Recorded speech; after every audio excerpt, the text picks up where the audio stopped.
ओम सर्वमंगल मांगल्ये शिवे सर्वार्थ साधिके शरण्ये त्र्यंबके गौरी नारायणी नमोस्तुते जयंती मंगला क्षमा शिवा धात्री स्वाहा स्वधा नमोस्तुते यस्मिन् सर्वं यतो सर्वं यः सर्वं सर्वतश्चेत् यश्च सर्वमेव नित्यं तस्मै सर्वात्मने नमः। ओम गुरुर्ब्रह्मा गुरुर्विष्णु गुरुर्देवो महेश्वर गुरु साक्षात् परब्रह्म तस्मै श्री गुरुवे नमः। ओम भगवान के चरणारविंद में उपस्थित होकर हम नित्य प्रति भक्ति और शक्ति का दान मांगते हैं। भगवान की बड़ी कृपा होती है जब हमें सत्संग मिलता है। श्रीमद् भगवद गीता का पारायण हम यहाँ पर कर रहे हैं और जीवन में सबसे बड़ा सौभाग्य क्या है कि आप मनुष्य जीवन के लक्ष्य तक पहुँच जाएं। और मनुष्य जीवन का लक्ष्य क्या है, उस लक्ष्य के लिए आपको क्या कार्य करना है, इसी के लिए सत्संग है। सत्संग का सिंपल अर्थ तो होता है सत्य का संग। जब भी आप सत्य का संग करें तो उसे सत्संग कहते हैं। तो भगवान यहाँ पर अर्जुन जो मोह से ग्रसित है, विषाद से डिप्रेस्ड है, स्ट्रेस्ड है, उसके लिए उन्होंने नॉट प्रवचन नहीं कह सकते उसको, उपदेश भी नहीं है, सीख भी नहीं है, ये एक गीत है। भगवान ने इसीलिए इसको गीता कहा गया। भगवान ने उसके लिए इसको गीत स्वरूप में गाया। और स्थिति क्या है कि अगर आप सारे वेद शास्त्रों को इकट्ठा कर दो तो उस 3 शब्दों में आप इसको क्या कर सकते हो, कंसाइज कर सकते हो, छोटा करना ना, ब्रीफ कर सकते हो। तो ब्रीफ करने के लिए 3 ही शब्द दिए वेद ने। वो कौन कौन से हैं? तत्, त्वम और असि, जिसे त्वम तत् असि भी कहते हैं। कहीं कहीं वेद में तत् त्वम असि है, कहीं कहीं त्वम तत् असि है। कहा कि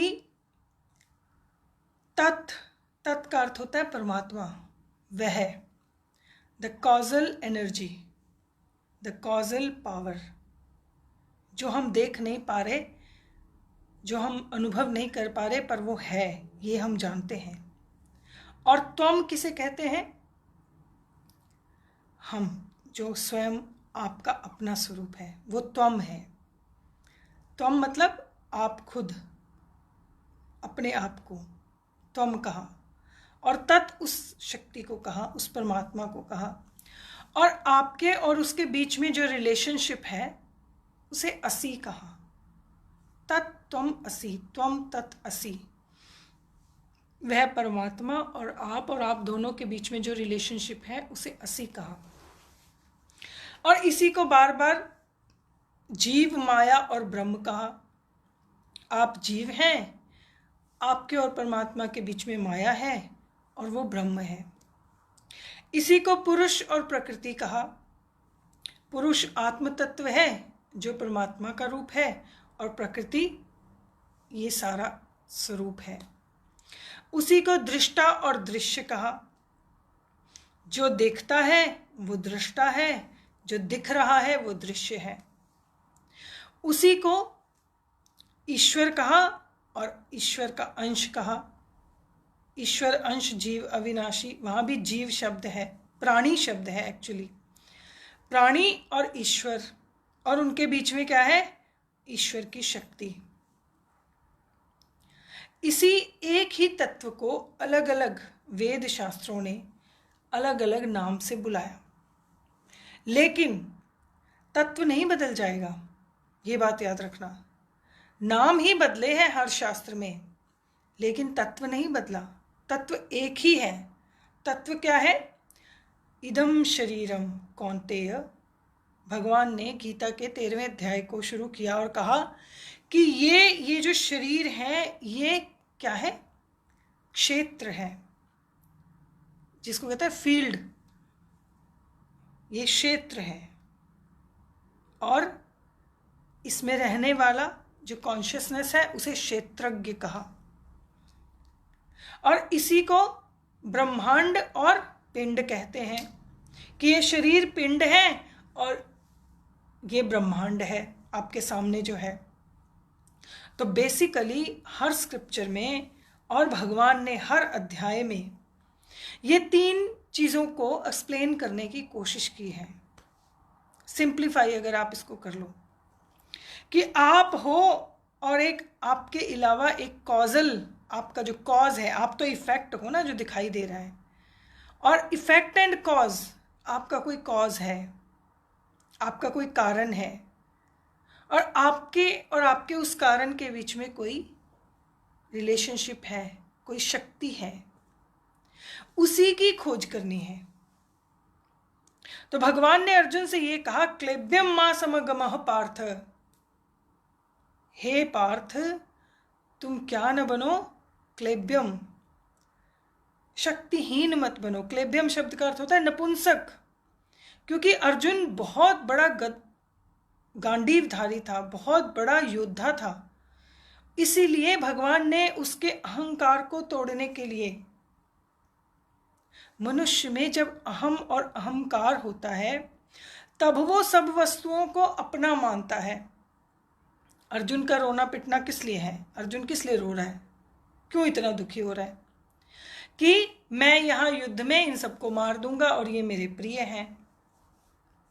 और भगवान कहते हैं कि तुम इस बात को भूल गए कि तुम यहाँ युद्ध करने क्यों आए हो, why you are doing it, इस बात को भूल गए हो।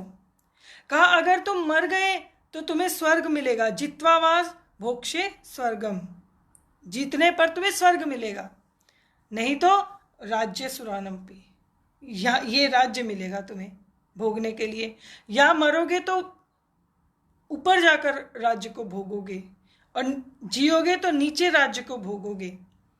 तुम किस लिए ये सारा कुछ छोड़ रहे हो? तो अर्जुन ने कहा कि नहीं, मुझे दुख है कि मैं अपने प्रियजनों को मार दूंगा।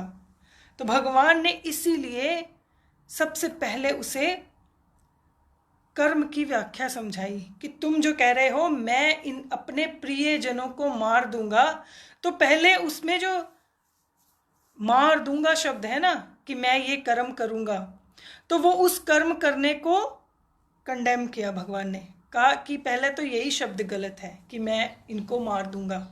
तो भगवान ने कर्म की सारी थ्योरी समझा दी 6 चैप्टर्स में। पहला चैप्टर में तो सिर्फ स्टेज ही बनाई है वेद व्यास जी ने कि क्या हो रहा है बैटलफील्ड में। दूसरे चैप्टर में तो सारा कुछ भगवान ने समझा दिया, उसके बाद कुछ बचता नहीं है। वो 72 श्लोक जो हैं उसमें भगवान ने सारा कुछ बता दिया जो वो बताना चाहते थे, दैट्स इट। लेकिन अर्जुन उस समय बहुत क्या है, मैंने आपको बताया था ना, विक्षिप्त बुद्धि के 4 रूप होते हैं ना, तो क्योंकि अर्जुन विक्षिप्त है इसलिए उसको बात समझ में नहीं आई। उसने कहा व्यामिश्रेणेव वाक्येन, आप ये कंफ्यूज कर रहे हैं मुझे इतनी सारी बातें कहकर। तब भगवान ने 6th चैप्टर तक उसको सारी कर्म की व्याख्या समझाई। फिर भगवान ने 7वें चैप्टर से उसको शुरू किया कि ये कर्म जो तुम कर रहे हो इसका आधार क्या होना चाहिए? कहा भक्ति होनी चाहिए। फिर 12वें चैप्टर तक भक्ति योगो नाम तक भगवान ने सारा भक्ति योग बताया कि तुम इस कर्म को करो लेकिन भक्ति के द्वारा करो। और फिर कहा कि आखिरी 6 अध्यायों में 13 से 18 तक सारा ज्ञान विज्ञान दुनिया भर का भगवान ने खोल दिया। अर्जुन ने कुछ पूछा नहीं, फिर भी भगवान ने इतनी कृपा की कि उसको सारा कुछ क्लियर करके बता दिया। पहले तो उसको सम टोटल बताया ना, नैनम छिंदंती, आत्मा न मरती है, न जलती है, न सूखती है, उसको नहीं समझ आ रहा। और एक्चुअली ये कंडीशन हमारी भी है कि हमें अगर कोई कहे नहीं जी नैनम छिंदंती शस्त्राणि नैनम दहति पावक न चैनम क्लेदयन तापो न शोषति मारुत, आत्मा को कोई जला नहीं सकता, सुखा नहीं सकता, भिगो नहीं सकता, लेकिन हमें नहीं समझ आती है। हमारे लिए बड़ा मुश्किल है इस बात को समझना, क्योंकि जब हमें शरीर सामने है और उसमें आत्मा नहीं है तो हमारे लिए मुश्किल है इस बात को समझना कि कहाँ गई आत्मा, ये शरीर क्यों नहीं चल रहा। कैसे एक व्यक्ति सामने था और अभी नहीं है, इट्स डिफिकल्ट, नहीं समझ में आता। तो इसीलिए तीसरे अध्याय में अर्जुन का जो प्रश्न है वो हमारा प्रैक्टिकल प्रश्न है कि कैसे समझेंगे हम, जो अभी था और अभी नहीं है, ऐसे कैसे हो सकता है। आप कह रहे हो कि मैंने इनको पहले ही मार दिया है, ये तो मरे हुए लोग हैं, ये ऐसे कैसे हो सकता है। तो फिर भगवान ने पूरा पूरा काल का विवरण दिया कि सबसे ज़्यादा अगर आप बात को समझना चाहते हो तो पीछे बैक स्टोरी में जाना पड़ता है ना। इसीलिए भगवान ने कहा कि जो तुम्हें अब दिखाई दे रहे हैं ये जन्म से पहले कहाँ थे, तुम इन्हें नहीं जानते थे। इसलिए क्योंकि तुम्हें जन्म से पहले नहीं जानते थे तो तुम एक काम करो, बैठो। भगवान ने 6 अध्याय में, हमारे यहाँ कहते हैं हर स्क्रिप्चर का एक बीज मंत्र होता है। एक भगवत गीता ऐसा स्क्रिप्चर है जिस प्रणव है, ओंकार है, और वहां भगवान ने 6 अध्याय में कहा कि तुम बैठो। तुम्हें कुछ नहीं समझ आ रहा ना, तुमने अपने पूर्व जन्म नहीं देखे, तुमने अपने भविष्य नहीं देखा, तुम्हें जो सामने दिखाई देता है तुम्हें वही पता है, तुम्हें कुछ समझ नहीं आता। तो तुम एक काम करो, कहा बैठो, बैठ जाओ। बैठ के क्या करो, कहा ओम इति एक अक्षरम। ओम एक नाद है, एक शब्द है, एक मंत्र है और दुनिया का सबसे बड़ा मूल मंत्र है। कहा उसका जप करो, एटलीस्ट बैठकर 5 मिनट, 10 मिनट, 20 मिनट, जितना आपको समय मिले। मैक्सिमम कहते हैं 2 आवर 40 मिनट बैठकर ओंकार का जप करना चाहिए। एक दिन में नहीं शुरू होता, क्योंकि ओम के जप से बहुत गर्मी पैदा होती है शरीर में, और इवन 1 घंटे भी ओम का जप जो है वो एक नॉर्मल इंसान के लिए इट्स वेरी डिफ़िकल्ट। 1 घंटा ओम का जप करना, इतनी गर्मी उत्पन्न होती है, पूरी बॉडी में से अग्नि निकलती है। इसीलिए भगवान ने कहा कि तुम अगर कुछ नहीं जानते, कुछ नहीं समझते तो बैठ जाओ। बैठ के क्या करो, ओमकार का जप करो। और उस ओम के जप से क्या होगा, क्योंकि ओम जो है वो तुम्हारे आत्मा का साउंड है, तुम्हारे आत्मा की अनुभूति है। अंतःकरण में तुम्हारे, जहाँ ब्रह्म चक्र में प्रवेश होता है आत्मा का, वहाँ से लेकर मूलाधार तक ये ओम की ध्वनि गूंजती है। क्योंकि हमारा ये जो शरीर है ये ट्रिलियंस ऑफ सेल्स से बना है, लेकिन आज जो हमारा शरीर है सुबह, वो जरूरी नहीं शाम को भी हो। और पूरे 120 डेज में तो सारे ब्लड के सेल्स बदल जाते हैं। हम सिर्फ शेप हमारी वैसी रहती है बिकॉज ऑफ जेनेटिक जो मटेरियल है उसके कारण, लेकिन body is changing every second, हर वक्त बदल रही है। कहा उसको ये बात क्यों समझा रहे हैं, क्योंकि पहले जो उसमें एक बात है कि मैं मारूंगा, वो एक अहंकार है। मैं अपने प्रियजनों को मारूंगा, ये अटैचमेंट है, आसक्ति है। और मैं मारूंगा, अपने जो होने की एग्जिस्टेंस है। इन तीनों को भगवान ज्ञान, कर्म और उपासना, इसके द्वारा क्या करना चाहते हैं, आजकल की लैंग्वेज में डिलीट, खत्म करते हैं बिल्कुल। आखिर में कहा अर्जुन ने 18वें अध्याय में, नष्टो मोह स्मृतिर्लब्ध्वा। उसने इस बात को कंफर्म किया कि हे प्रभु, नष्टो मोह, मेरा मोह नष्ट हो गया है। और स्मृतिर्लब्ध्वा, जो एक्चुअल फैक्ट है, जो एक्चुअल नॉलेज है, उसे स्मृति कहते हैं। स्मृतिर्लब्ध्वा, मुझे स्मृति मिल गई है, मुझे याद आ गई है। उसी से स्मरण शब्द बना है। स्मरण माने याद करना, और उसी से सिमरन शब्द बना है, प्रभु का सिमरन, भगवान का सिमरन करो ना, सिमरन करना, मंत्र जपना, नाम जपना। वो जो सिमरन स्मरण है वो स्मृति से बना है कि आपकी स्मृति जो है वो खो गई है, आप भूल गए हैं। क्या भूल गए हैं? जैसे अर्जुन को भूल गया है। क्या भूल गया है अर्जुन को? मैं अपने प्रियजनों को युद्ध में कैसे मारूंगा। तो प्रियजन आसक्ति है, और वो कह रहे हैं भगवान ना तो तुम्हारा कोई प्रिय है ना अप्रिय है, ये तुम यहीं मिले थे और यहीं छोड़ जाओगे, और मार डालूंगा। जो ये कर्म है वो कर्म क्या है तुम्हारी, जिसको हमारी आजकल की लैंग्वेज में कहते हैं मिसअंडरस्टैंडिंग है। तुम कोई कर्म करते नहीं, तुम क्या हो? निमित्त मात्रम। तुम केवल इस बात को जानते नहीं बस। और मैं जो है तुम्हारी वो है ही नहीं, मैं का कोई अस्तित्व नहीं है। मैं का क्या अस्तित्व है आप सोचिए। अहम का और अहंकार का कोई अस्तित्व नहीं है। हम शुरू से शुरू करें कि पुरुष ब्रह्म के स्वरूप में पुरुष और प्रकृति अलग अलग हुए, तो पुरुष के प्रकाश में प्रकृति ने महतत्व और फिर बुद्धि और फिर चित्त और फिर मन और फिर इंद्रियां, इनको प्रकट किया और प्रकाशित किया। प्रकाशित पुरुष के प्रकाश से, और प्रकट किया वो भी पुरुष के प्रकाश से, उसी की शक्ति से। तो वहां अहम है क्या? इंडिविजुएशन क्या है? क्या है?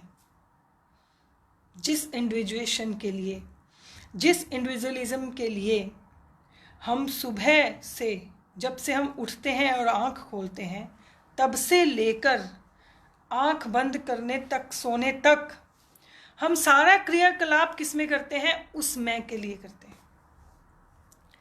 और जब हमें कोई ये बात कहे कि मैं की कोई एग्जिस्टेंस ही नहीं है, that was very difficult for Arjun to digest, कि ऐसा कैसे हो सकता है? मैं हूं, मैं तो हूं। तो भगवान ने कहा तुम क्या हो? सोचो, क्या तुम शरीर हो? अगर तुम शरीर हो तो शरीर तो पता ही है, क्षर क्षय, इसका तो क्षय और क्षर हर वक्त होता है, तो फिर तुम किस लिए डर रहे हो उनको मारने से?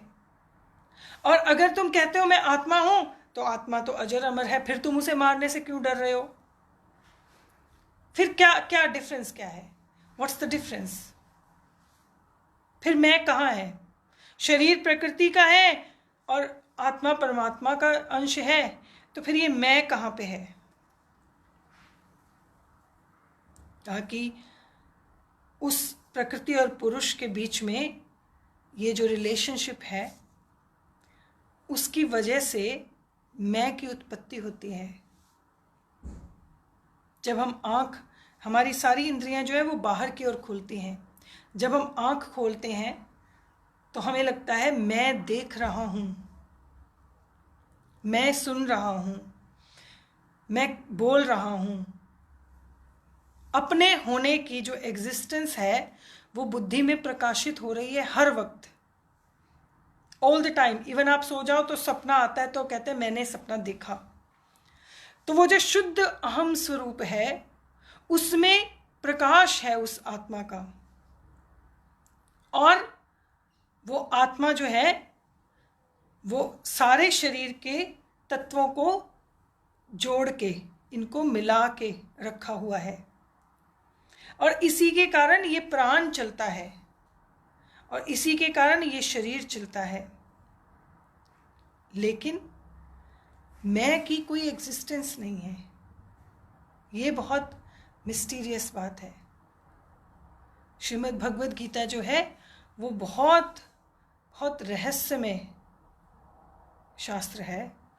इसको ब्रह्म विद्यायाम, श्री कृष्णार्जुन संवादे सुपनिषत्सु ब्रह्म विद्यायाम योग शास्त्रे, योग शास्त्र भी समझ सकते हो, उपनिषद भी समझ सकते हो, पर ये दोनों के साथ साथ क्या है? ब्रह्म विद्या। आप शब्द का अर्थ समझ जाओगे, उसको याद भी कर लोगे। कहत सुनत करत, कहते हैं, सुनते हैं, करते हैं, पर चित्त में नहीं आता कुछ, क्योंकि भगवान ने तो दिखा दिया ना उसको, अर्जुन को तो स्वरूप। तो जब तक परमात्मा अपना विराट रूप दर्शन नहीं दिखाता, तब तक कैसे समझ में आए, कैसे चित्त में आए, कैसे पता लगे? तो उसके लिए भगवान ने एक बहुत सुंदर बात कही। क्या कहा? अभ्यासेन तु कौन्तेय वैराग्येन च गृह्यते। अर्जुन ने कहा बड़े दुखी होकर, आपने कह दिया कि मैं की कोई एग्जिस्टेंस नहीं है, मैं हूं ही नहीं, मैं कुछ है ही नहीं, आत्मा है, शरीर है, और ये दोनों मिलकर ही सारा क्रियाकलाप करते हैं, और जो आप कर्म करते हो उसी के कारण आप साइकिल में घूमते हो, सारा कुछ ठीक है। बट द प्रॉब्लम इज चंचलम ही मन कृष्ण, मैं हूं, मैं इस चीज को फील करता हूं, तो मैं इस मन को कहां पर स्थिर करूं? तो भगवान ने कहा डोंट वरी, अभ्यासेन तु कौन्तेय वैराग्येन च गृह्यते। अभ्यास, शनै शनै, धीरे धीरे अभ्यास करना है। और वैराग्य, ये नहीं कि साथ साथ अभ्यास भी कर रहे हैं और दूसरी तरफ संसार में भी घूम रहे हैं, क्योंकि जब अभ्यास करते हैं, जितना पीरियड अभ्यास का होता है, उस समय आप संसार में नहीं रह सकते। अगर आप दोनों काम एक साथ करने की कोशिश करोगे तो नहीं होगा। हमारे यहाँ भी जब साधना का समय होता है, तो उस समय आप संसार में नहीं जा सकते, आप संसारी वस्तुओं का प्रयोग नहीं कर सकते। जो इस रास्ते पर चलना चाहता है, कोई भी, उसे संसार से थोड़ा सा ब्रेक लेनी पड़ती है।